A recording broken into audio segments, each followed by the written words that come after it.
Hello, Bachcho. Let's see the question. So the question is saying match the column and find out the correct combination. Basically, here we have four statements about the cell division, and we have to figure it out like in which stage they are taking place in the size cycle. So what could be the key concept here? So the key concept here will be events in the cell cycle. Events in the cell cycle. So basically there are like various event that take place in cell cycle. Cell cycle में basically एक interphase होता है. Interphase में G1 phase, S1 phase और G2 phase आता है. फिर हमारा था एम फेज.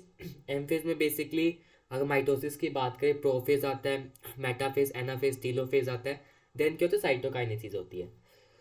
अब हम एक एक करके बात करेंगे. A is saying about doubling of DNA. Doubling of DNA कब होता है? This is basically taking place in S phase.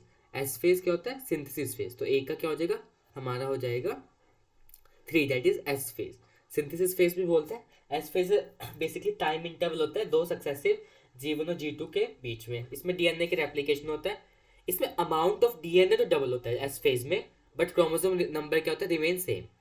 Talking about B, B is double the number of chromosome.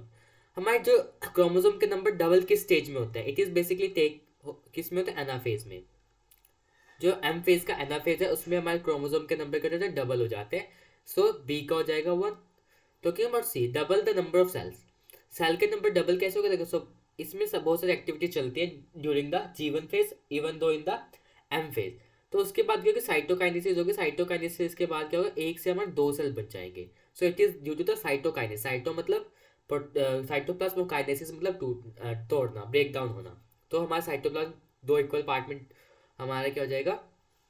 टूट जाएगा. There will be formation of new cell. So C का हो जाएगा 2. Talking about D, D is what? Doubling of cell organelle. देखो cell organelle हमारे किस phase में होता है? G2 फेज में. ये सेकंड गैप फेज होता है. ये मियोसिस से पहले होता है, इसलिए प्री माइटोटिक और पोस्ट सिंथेटिक सिंथेटिक फेज बोलते हैं. इसमें ऑल क्या होता है? ऑर्गेनेली की डुप्लीकेशन तो होती है, साथ में इसमें क्या होता है? ट्यूबलिन सिंथेसिस भी होती है. ट्यूबलिन का फॉर्मेशन होता है जो प्रोटीन रिक्वायर्ड होता है माइटोसिस के लिए, एम फेज के लिए. सो ऑप्शन इज ए का हो जाएगा 3, बी का 1, सी का 2 एंड डी का 4. So what could be the answer? It is 3 1 2 4. 3 1 2 is in the option A. So इस हिसाब से आंसर क्या हो जाएगा? आंसर हमारा ए. आंसर हो जाएगा A. So hope you understood that. Best of luck.